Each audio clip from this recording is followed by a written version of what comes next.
Hi hello welcome to post 360. నేను మీ మురళీ రాపల్లి. ఇప్పుడు మీరు నా వెనకున్నటువంటి స్క్రీన్ చూస్తూ ఉన్నారు. ఇది వదిలేయండి, దీని గురించి నేను క్లియర్గా చెప్తా. ప్రస్తుతానికి అప్పుల్లో ఏపీ, విమానాల్లో నాయకులు. అప్పుల్లో ఏపీ అని ఎందుకు అంటున్నా అంటే, ఇప్పటి వరకు అమరావతి కావచ్చు, ఏపీకి మొత్తం తెచ్చిన మొత్తం అప్పులు కలిపి 2 లక్షల కోట్లు అక్షరాల. గంటకి 18 కోట్లు పైన అప్పు చేస్తూ ఉన్నారు. ఈ లెక్కను చూసుకుంటే దగ్గర 2 లక్షల కోట్ల అప్పు భారాన్ని ఈ 15 నెలల్లో కూటమి ప్రభుత్వం ఆంధ్రప్రదేశ్కు తీసుకొని రావడం జరిగింది.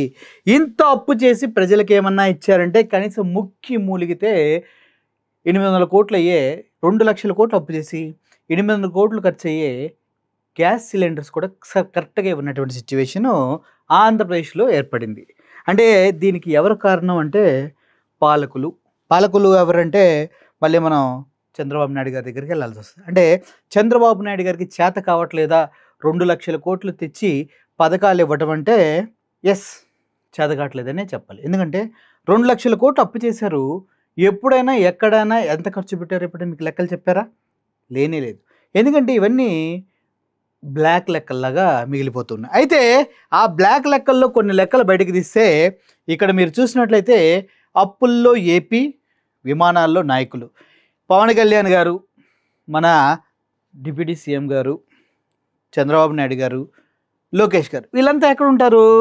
పవన్ కళ్యాణ్ గారు ఎలక్షన్స్ ముందు నేను పెట్టాపురంలో నా ఇల్లు కొనుక్కున్నాను, ఆక్సే ఉంచాను అని పీకి చెప్పాడా? ఇప్పుడు ఈయన ఉండేది హైదరాబాద్లో. ఆ తర్వాత చంద్రబాబు నాయుడు గారు కరకట్ట గెస్ట్ హౌస్ ఉంది అంటూ 1.5 కోటి పెట్టి లోపల మొత్తం డెకరేషన్ చేయించారు. మళ్ళీ ఇంకో 1 కోటి రూపాయలు పెట్టి రీసెంట్గా కూడా దాన్ని అధునాతన వసతులు కల్పించుకున్నారు, కరకట్ట గెస్ట్ హౌస్ని. ఇంకా లోకేష్ గారి గురించి చెప్పాల్సిన అవసరం లేదు. ఈయన కూడా ఆంధ్రప్రదేశ్ రాజకీయాల్లో ఉన్నారు కాబట్టి ఆంధ్రప్రదేశ్లోనే ఉంటామని చెప్పారు. కానీ ఏం జరుగుతుంది? వీళ్ళల్లో ఏ ఒక్క నాయకుడైనా ఆంధ్రప్రదేశ్లో నివాసం ఉంటున్నారా? ఆలోచించండి మీరు. నివాసం ఉంటే చంద్రబాబు నాయుడు గారు 70 సార్లు హైదరాబాద్ రావాల్సిన అవసరం ఉంది. లోకేష్ గారు 77 సార్లు హైదరాబాద్ వెళ్ళాల్సిన అవసరం ఉంది.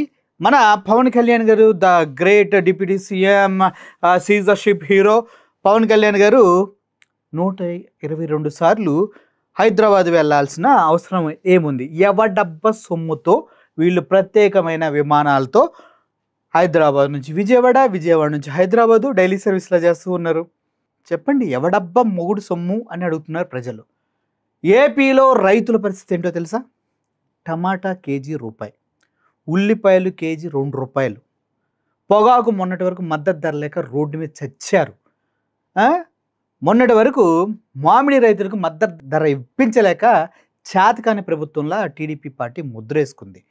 కర్ణాటకలో 6 మిలియన్ టన్నులు కొనడానికి వాళ్ళు కేంద్ర ప్రభుత్వం నుంచి అనుమతి తెచ్చుకుంటే మన ఆంధ్రప్రదేశ్కి చేతకాక మూసుకొని కూర్చున్నారు. ఎప్పుడు వరకు జగన్మోహన్ రెడ్డి గారు వెళ్ళి మామిడి రైతులను కలిసే వరకు మామిడి రైతులకి మద్దతు ధర కావాలని చంద్రబాబు నాయుడు గారు కేంద్రానికి ఒక లేఖ రాయలేడు.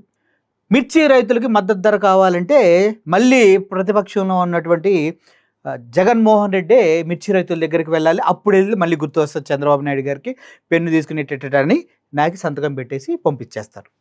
మళ్ళీ ఇంకో పొగాకు రైతుల దగ్గరికి వెళ్ళినా కూడా అప్పుడు కూడా అంతే, మళ్ళీ జగన్మోహన్ రెడ్డి అక్కడికి వెళ్తేనే మళ్ళీ వాళ్ళకు కూడా సంతకాలు. అరటి రైతులు చూసుకుంటే ఎవరి దగ్గరికైనా జగన్మోహన్ రెడ్డి గారు వెళ్తే తప్పించి చంద్రబాబు నాయుడు గారికి రైతులకి మద్దతు ధర ఇవ్వాలనే ఆలోచన రాదా, తెలియదా, చేత కాదా, మర్చిపోయారా, గుర్తులేదా?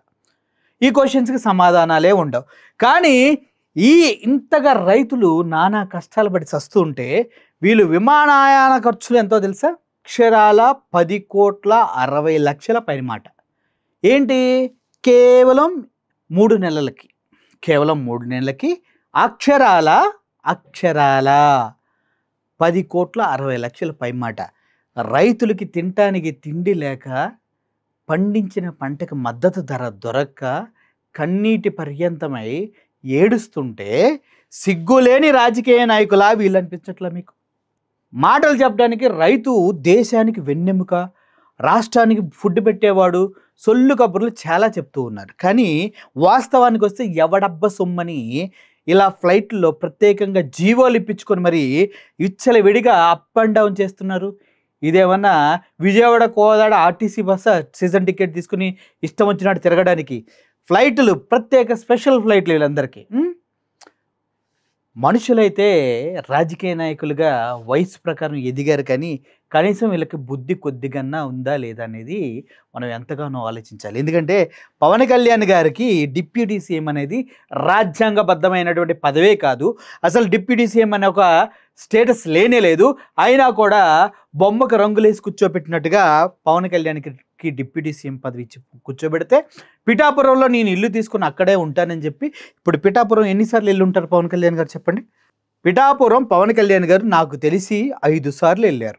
పిఠాపురంలో ఎస్సీ ఎస్టీ కులస్తులని సామాజిక బహిష్కరణ చేసి, నువ్వు ఇటు వస్తే కొడతాం రా, నువ్వు అటు వెళ్తే కొడతాం రా, మా షాపులో మీకేం అమ్మం రా, మీరు అంటరాని వాళ్ళు రా అని వెలివేస్తుంటే నోరు మూసుకొని ఉన్నటువంటి డిప్యూటీ సీఎం మనకు డిప్యూటీ సీఎమా?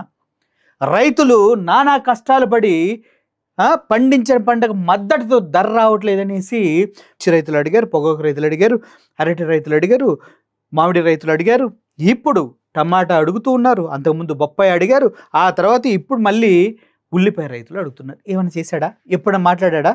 ఒక్కటంటే ఒక్కసారి మాట్లాడా? కనీసం మిర్చి రైతులకి వీళ్ళందరికీ వదిలేద్దాం, అది గతించింది చాలా కాలం క్రితం. ఇప్పుడు టమాటా రైతులు, ఆనియన్ రైతులు ఇబ్బందులు పడుతుంటే వాళ్ళకి ₹1 కూడా ప్రభుత్వం నుంచి ఆసరా దొరక్కపోగా ఈయన సినిమా రిలీజ్ అవుతుంది, ఓజీ అంట.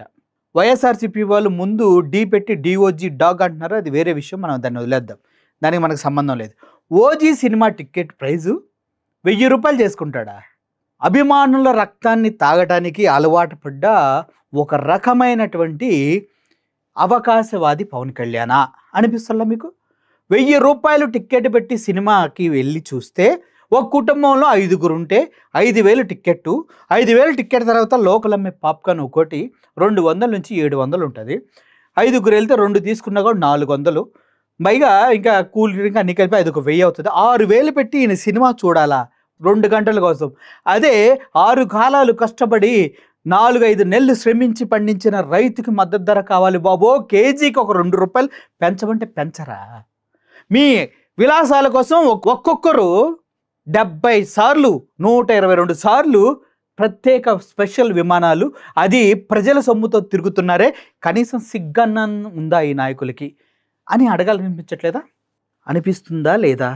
ఒకవేళ అనిపిస్తే నువ్వు నిజమైన ఇండియన్వి, పౌరుడివి, మొగతనం ఉన్న మొగడు అనుకో, లేడీస్ అయితే రియల్ ఉమెన్ అనుకోండి. లేదు అనుకోండి, మీరు కూడా చిడతలు కొట్టుకొని పచ్చి పిల్లల పక్కన పెట్టుకొని ఇష్టానుసారంగా పిచ్చి కుక్కలా తిరిగి వేస్ట్ గాళ్ళు అనుకోండి. ఆకలితో అలమటించే రైతుకి కనీసం మద్దతు ధర ఇవ్వకుండా తన సినిమా టిక్కెట్లని 10 పెంచుకున్న పవన్ కళ్యాణ్కి, అదేవిధంగా రైతులకి అండగా నిలబడకుండా, కనీసం వాళ్ళ కోసం కేంద్ర ప్రభుత్వంతో మాట్లాడకుండా, ఎప్పుడు జగన్మోహన్ రెడ్డి వెళ్తే అప్పుడు గుర్తు తెచ్చుకొని లెటర్లు రాసే చంద్రబాబు నాయుడు గారికి, అసలు కనీసం రైతుల బాధలు ఎంతో పట్టని లోకేష్ గారు, ఇటువంటి వాళ్ళంతా మనల్ని ఏలుతూ మనల్ని నడిపిస్తూ ఉంటే మన బ్రతుకులు 2 లక్షల కోట్లు అప్పులు చేసినా కూడా అడుక్కుతూనే ఆంధ్రప్రదేశ్ కానీ ఎప్పటికీ నిలిచిపోతాయి.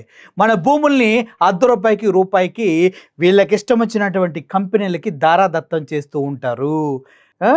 ఇటువంటి వాళ్ళని మన రాజకీయ నాయకులుగా ఎన్నుకున్నందుకు సిగ్గుపడాలా లేదా గర్వంగా ఉండాలా అనేది మీకే, మీ ఊహకే, మీ ఆలోచనకే వదిలేస్తూ మీ నిర్ణయాలు మీరే తీసుకోవాలని కోరుకుంటూ, జస్ట్ ఇక్కడ ఉన్నటువంటి రిపోర్ట్ని మీకు అందజేయటమే మాకు డ్యూటీ కాబట్టి దీన్ని పూర్తి స్థాయిలో మీకు అందిస్తూ సెలవు తీసుకుంటున్నాను. Thank you for watching this video. Murali signing off. Thank you so much.